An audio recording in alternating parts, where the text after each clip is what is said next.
So proceeding with another question, what we have question number 2.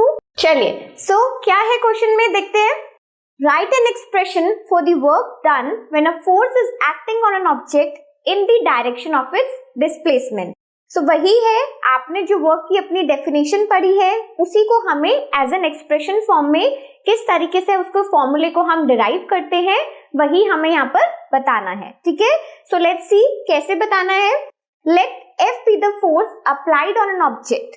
So सबसे पहले हमें पता है किसी भी वर्क को करने के लिए किसी भी ऑब्जेक्ट पे वर्क टू बी डन उसके लिए वी नीड फोर्स फर्स्ट. तो हमने वही लिया, हमारा फोर्स है which is being applied on an object and in return there is a displacement. So we are denoting that displacement by small S. ठीक है, सो यहाँ पर आपको हमारा डिस्प्लेसमेंट समझ आ गया. Then both are in the direction of the force, यानी कि हमारा जो डिस्प्लेसमेंट है it is also in the direction of the force. तो एक्सप्रेशन क्या बनने वाला है, then work is said to be F into S, यानी कि हमारा force multiplied by displacement will give us the work done. ठीक है, सिमिलरली यहाँ पर एक ऐप से ये भी पूछा जा सकता था, अगर दोनों की ही डायरेक्शन ऑपोजिट हो जाती तो हम वर्क को नेगेटिव साइन से इंडिकेट कर सकते थे. व्हाई सो, बिकॉज वर्क उस वक्त हम कैसे कंसीडर करते हैं, we considered it to be negative. ठीक है, बट यहाँ पर आपको क्लियरली मेंशन किया गया है कि आपका जो डिस्प्लेसमेंट हुआ है it is in the direction of the force and that is why हम क्या करेंगे, we will only write as W is equals to F into S and that is a positive work. ठीक है, सो I hope आपको ये समझ आया हो. Now moving on to another question. Up till then keep learning, keep watching, bye bye. Hello everyone, hi, this is Mitali. Welcome back to evidyarthi.in.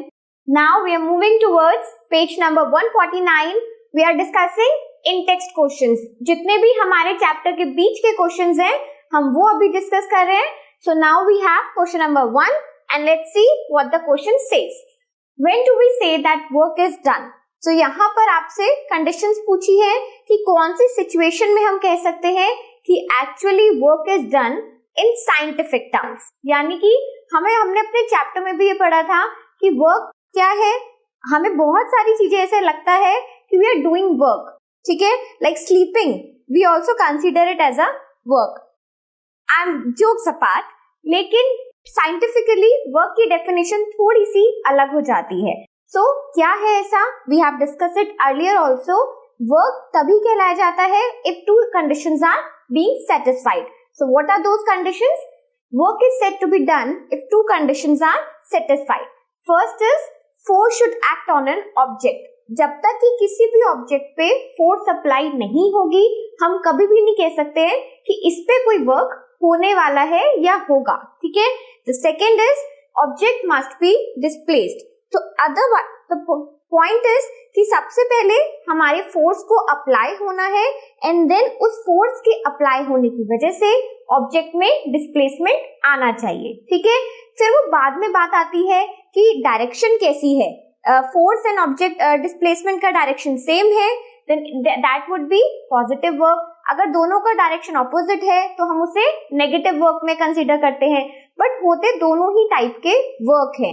So basically यहाँ पर अगर हम इसे कंक्लूड करना चाहें, so what we can say कि किसी भी ऑब्जेक्ट में वर्क डन हम तभी कह सकते हैं if only force acted on the object and due to that force object get displaced. ठीक है, so now let's move on to another question.